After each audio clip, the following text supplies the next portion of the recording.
ญปัญญาในมรรคองค์แปดเป็นหลักงามงามเลิศล้ำรู้เนื้อรู้ตัวไม่ตกต่ำฝึกจิตฝึกใจให้ดื่มด่ำรู้รูปรู้นามแยกธาตุแยกขันธ์มองเห็นในไตรลักษณ์ว่าไม่เที่ยงสภาพแปรผันให้คงเดิมเป็นไม่ได้แท้นั้นวิปัสสนาเถิดพุทธชนทุกท่านอริยสัจสร้างสรรค์คือธรรมราชา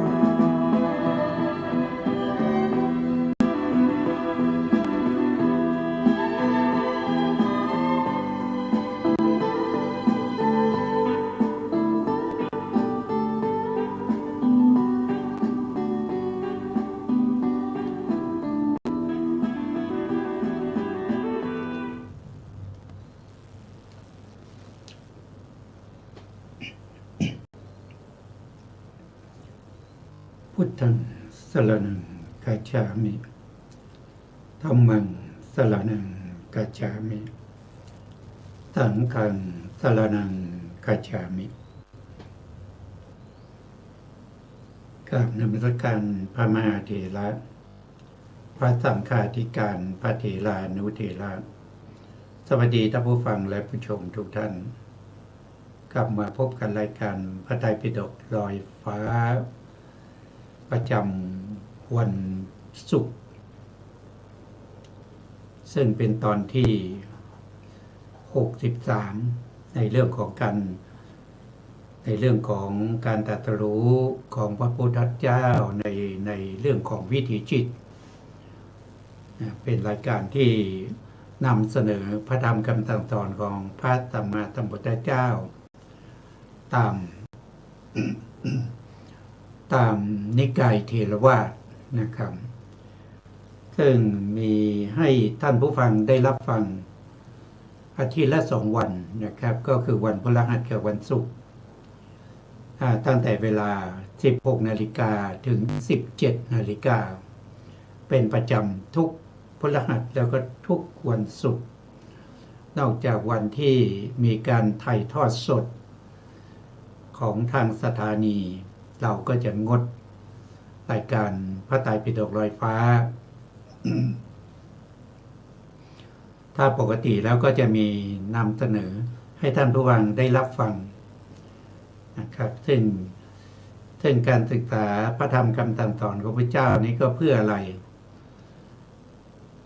ถ้ามีคนมาถามว่าท่านศึกษาไปเพื่ออะไรนะครับแล้วเราจะตอบได้หรือเปล่านะก็จริงๆแล้วก็ศึกษาไปเพื่อการพ้นทุกข์พ้นทุกข์ทุกวันนี้มีทุกข์เหรอก็มีทุกข์นะแล้วตอนที่คุณไปดูภาพยนตร์ไปชมกีฬาไปท่องเที่ยวไปทัศนาจรคุณมีความสุขหรือเปล่าก็มีความสุขแต่ความสุขเหล่านั้นมันเป็นความสุขทางโลกียะมันเป็นความสุขชั่วคราวแล้วมันจะให้ผลเป็นความทุกข์ในโอกาสข้างหน้าเพราะว่าการท่องเที่ยวการดูกีฬาการไปสันทนาการต่างๆไปร้องรำทำเพลงไปชมภาพยนตร์ไปชมคอนเสิร์ตทั้งหลายอันนั้นก็เป็นไปกับโลภะสมนัสโลภะที่ประกอบกับเวทนาที่เป็นสมนัสมีความสุขแต่ตัวสภาพจิตนั้นมันเป็นโลภะนี้เป็นอกุศลจิตเมื่อโลภะเกิดขึ้นนะครับก็มีความสุขแต่ความสุขบนความทุกข์นะครับเพราะว่าตัวจิตจริงๆแล้วเขาเป็นอกุศลแต่มีเวทนาที่เป็นโสมนัสแล้วการที่เรามีความสุขไปกับโลภะนี้ เป็นความสุขที่เกิดทางยินดีพอใจก็เกิดทางใจนะเกิดทางใจก็เป็นมโนกรรม ถ้ามีการพูดจาออกมานะมีการกล่าวสรรเสริญนะมีการร้องรำทำเพลงนะก็เป็นวจีกรรม มีการยกไม้ยกมือนะครับมีการอะไรมีการเต้นรำนะครับมีการฟ้อนมีการดิ้นต่างๆนะครับอันนั้นก็เป็นกายกรรมกรรมเหล่านี้ย่อมมีผลนะย่อมมีผลยังไงย่อมมีผลให้เป็นความทุกข์เพราะมันเป็นโลภะแล้วตอนที่เรามีความสุขนั้นก็เป็นความทุกข์นะเป็นความทุกข์อย่างที่มีคนกล่าวโอ้สุขเรามีความสุขแทบตายนะสุขแทบตายนะมันเป็นความสุขยังไงมันเป็นความทุกข์นั่นแหละนะเพราะมันเป็นอกุศลจิตเป็นโลภะโสมนัสนะก็มีความทุกข์แต่คำสั่งสอนของพระเจ้านั้นท่านให้เราพิจารณาการกระทำของเรานะครับว่าการกระทำของเรานั้นเป็นไปกับกุศลและอกุศลถ้าการกระทำของเราที่เป็นไปกับการให้ทานการมีเมตตามีกรุณามีมุทิตาหรือว่าการรักษาศีลนะครับมีการเว้นจากการฆ่าสัตว์เว้นจากการลักทรัพย์ประพฤติผิดในกามนะครับแล้วก็เว้นจากการกล่าวมุสากล่าวส่อเสียดกล่าวหยาบคายกล่าวเพ้อเจ้อแล้วก็ปรับจิตปรับใจของเราให้ตรงไปไหน ก็ปรับจิตปรับใจของเราให้ตรงไปกับคำสอนของพระพุทธเจ้าแล้วคำสอนของพระเจ้าดียังไงคำสอนของพระเจ้านั้นเป็นคำสอนที่นำเราไปสู่อย่างน้อยก็ไปสู่สุคติภูมิคือไม่ต้องไปเกิดในอบายเมื่อไปสู่สุคติภูมินะครับอันนั้นก็เป็นแค่อะไรเป็นแค่เบื้องต้นนะเป็นแค่เบื้องต้นนะเขาเรียกว่าเป็นอะไรความดีเบื้องต้นนะความดีเบื้องต้นได้เกิดในสุคติภูมิเกิดเป็นมนุษย์แล้วเกิดเป็นมนุษย์ก็เป็นมนุษย์ที่มีคุณภาพนะไม่เกิดมาเป็นมนุษย์ที่พิกลพิการไม่เกิดมาเป็นมนุษย์ที่ทุกข์ยากเข็ญใจไม่เกิดมาเป็นทาสไม่เกิดมาเป็นคนที่ต้องคอยรับใช้คนอื่นเป็นทาสีเนี่ยคนนี้เราเกิดมาเราก็อย่างน้อยเราก็จะได้เกิดมาเป็นเป็นผู้ที่มีฐานะ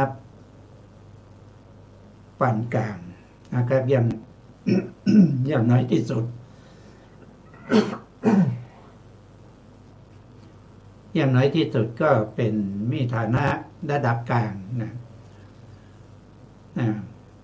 หรือโดยมากก็จะเกิดมาเป็นผู้ที่มีอันจะกินเป็นมหาเศรษฐีนะการให้ทานก็ได้มาเป็นมหาเศรษฐีการมีจิตใจเมตตากรุณาก็เป็นที่รักที่ยินดีของผู้ที่ได้พบเห็นนะอันที่สองนะครับจากการให้ทานเป็นเบื้องต้นในการรักษาศีลในการรักษาศีลก็จะทำให้เรานั้นนะครับมีอายุยืนยาวนะมีอายุยืนยาวเราก็มีทรัพย์สินนั้นก็ไม่สูญหายทรัพย์สินก็จะพอกพูนขึ้นนะครับอันนั้นก็จะผลของการรักษาศีลนะครับแล้วก็เป็นที่เข้าสังคมก็เป็นผู้ที่มีหน้ามีตานะครับไม่เคอะเขินเข้าไปเป็นผู้ที่ไม่ต้องเคอะเขินไม่ต้องหลบหน้าใคร องค์อาหารเริงร่าเข้าสู่สังคมทั้งหลาย แล้วก็ไม่มีใครที่จะมากล่าวมุสากับเราไม่มีใครที่จะมาสอดเสียดให้คนอื่นเกลียดชังเราไม่มีใครที่จะมากล่าวคำหยาบกับเราไม่มีใครที่จะมากล่าวคำเพ้อเจ้อกับเราเพราะอันนี้สงส์ของศีลอันนั้นเป็นไพเราะในเบื้องกลางก็คือศีลนี้เขารวมไปถึงสมาธิด้วยนะครับถ้าว่าโดยอริยมรรคมีองค์8เนี่ยอริยมรรคมีองค์8เนี่ยถ้าว่าโดยองค์จริงๆเนี่ยก็คือได้แก่สมถะกับวิปัสสนานะครับสมถะก็คือสมาธิวิปัสสนาก็คือปัญญาก็มีองค์2นั่นก็คือสัมมาทิฏฐิกับสัมมาสังกัปปะส่วนสัมมาวาจาสัมมากัมมันตะสัมมาอาชีวะสงเคราะห์เข้าไปในสมาธิสมาธิก็มีอยู่เดิมก็มีสัมมาวายามะก็คือวิริยะก็เป็นสมาธิสัมมาสติก็เป็นสมาธิสัมมาสมาธิก็เป็นสมาธิรวมกับทางสัมมาวาจาสัมมากัมมันตะสัมมาอาชีวะรวมกันก็เป็น6อันนี้ก็เรียกว่าเป็นสมาธิเพราะนั้นศีลที่เรากล่าวเบื้องต้นนั้นก็ประกอบด้วยสมาธิด้วยนะเพราะศีลนั้นเป็นเบื้องบาทของสมาธิถ้าบุคคลที่ไม่ศีลไม่ดีก็ไม่สามารถที่จะเจริญสมถะได้เมื่อเจริญสมถะไม่ได้ก็ไม่สามารถที่จะเจริญวิปัสสนาได้เพราะวิปัสสนาจะต้องมีสมาธิสมาธิเป็นบาทสมาธิที่เป็นบาทคืออุปจารสมาธินะครับที่เป็นบาทแห่งวิปัสสนาเพราะฉะนั้นคำสั่งสอนของพุทธเจ้าเนี่ยไพเราะทั้งเบื้องต้นเบื้องกลางแล้วก็ที่สุดที่สุดก็คือปัญญาที่เกิดในมรรคจิตเมื่อปัญญาที่เกิดในมรรคจิตที่เป็นสัมมาทิฏฐิและสัมมาสังกัปปะเกิดร่วมกับสมาธิทั้ง6องค์ก็คือสัมมาวาจาสัมมากัมมันตะสัมมาอาชีวะสัมมาวายามะสัมมาสติสัมมาสมาธิรวมกันก็เป็นองค์มรรคเกิดในมรรคจิตมีนิพพานเป็นอารมณ์เมื่อเข้าถึงจุดนี้ได้นั่นก็แสดงว่าเราจะพ้นจากความทุกข์ได้อย่างถาวรนะครับเข้าถึงครั้งแรกเรียกว่าโสดาบันนี้จะมีความทุกข์อีกขั้นอีกแค่7 ชาติเท่านั้นเองเป็นอย่างมากจะมาเกิดในโลกมนุษย์ได้อย่างมากไม่เกิน7 ครั้งแล้วก็จะได้เป็นพระอรหันต์แล้วก็จะปรินิพพานนะครับปรินิพพานก็คือเข้าถึงพระนิพพานโดยไม่ต้องเวียนว่ายตายเกิดอีกการเวียนว่ายตายเกิดเนี่ยมันเป็นความทุกข์มีสิ่งไหนบ้างที่เราเกิดมาแล้วมันเป็นสุขมันไม่มีนะครับแม้แต่สุขที่เราพูดไปก่อนหน้านั้นเป็นสุขทางโลกิยะนั้นก็สุขแทบตายสนุกแทบตายมันไม่ใช่สนุกแบบกุศลมันเป็นสนุกแบบโลภะเพราะฉะนั้นมีทางเดียวนะครับที่จะพ้นจากความทุกข์ทั้งหลายเหล่านี้ได้อย่างสิ้นเชิงนั่นก็คือปฏิบัติตามคำสั่งสอนของพระสัมมาสัมพุทธเจ้าพระสัมมาสัมพุทธเจ้าท่านแสดงธรรมเหล่านี้ไว้ดีแล้วนะครับดีทั้งเบื้องต้นเบื้องกลางและที่สุด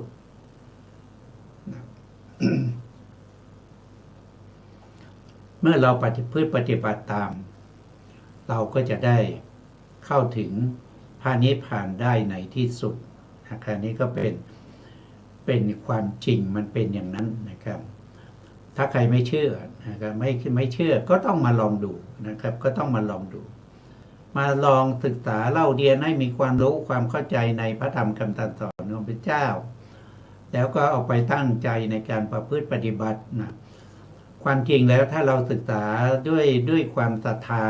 ในพระธรรมคำตรัสสอนของพระเจ้าเนี่ย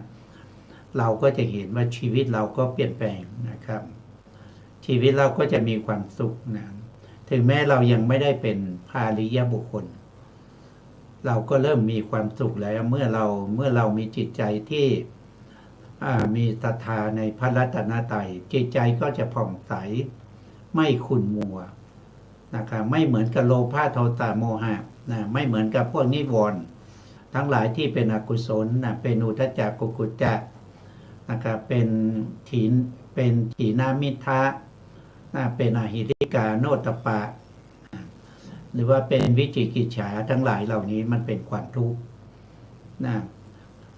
ความสุขที่เกิดขึ้นในธรรมที่เป็นอกุศลทั้งหลายนะมันเป็นความสุขเล็กน้อยนะครับมันเป็นความสุขเล็กน้อยแล้วมันจะให้ผลเป็นความทุกข์ที่ใหญ่หลวงนะครับเพราะพระองค์จึงไม่ส่งเสริมด้วยประการทั้งหลายในการที่จะทำอกุศล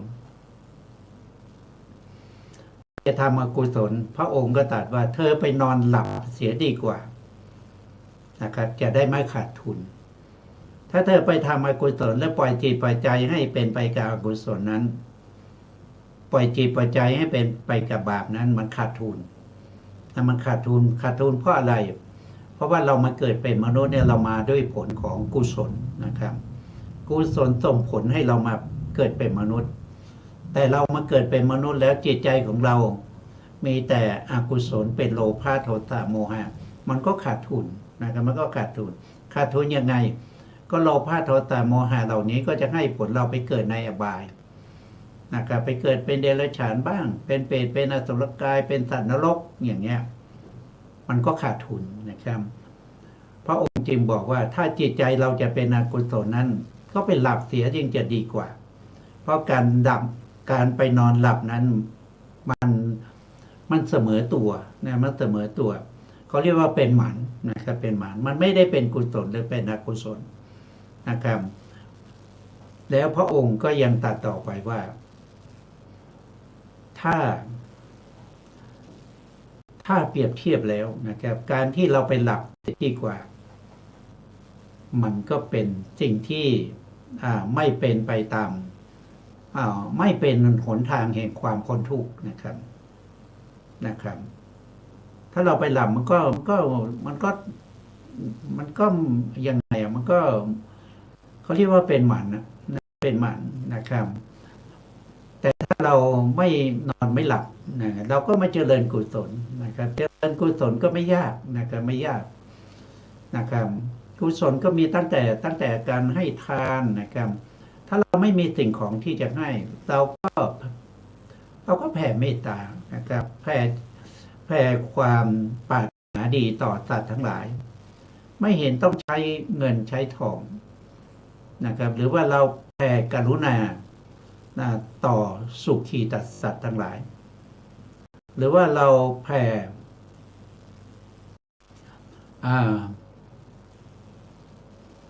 มุทิตาต่อสัตว์ที่ได้รับความสุขกรุณาต่อสัตว์ที่ได้รับความทุกข์นะครับอันนี้ก็ไม่ต้องใช้เงินนะครับก็แผ่เมตตานะครับแผ่เมตตาไปนะครับน้อมใจไปในเมตตานะครับก็ไม่เห็นต้องใช้เงินใช้ทองนะครับหรือว่าเราก็รักษาศีลนะครับรักษาศีลด้วยการสมาทานศีลในขณะที่เราสมาทานศีลจิตใจของเราก็เป็นบุญแล้วนะครับก็เป็นบุญได้บุญจากการสมาทานแล้วเมื่อเรานึกถึงศีลเรานึกถึงศีลเรานึกถึงศีลเราตึกถึงศีลเรารู้ยิ่งซึ่งศีลพวกนี้ก็เป็นกุศลเป็นกุศลจะอยู่ที่ไหนก็นึกได้นะครับนึกได้ว่าสิ่งนี้เป็นศีลของเรานะครับอย่างเราเห็นนะครับเวลาเราเห็นเรานึกถึงศีลได้ไหมสิ่งที่เราเห็นนั้น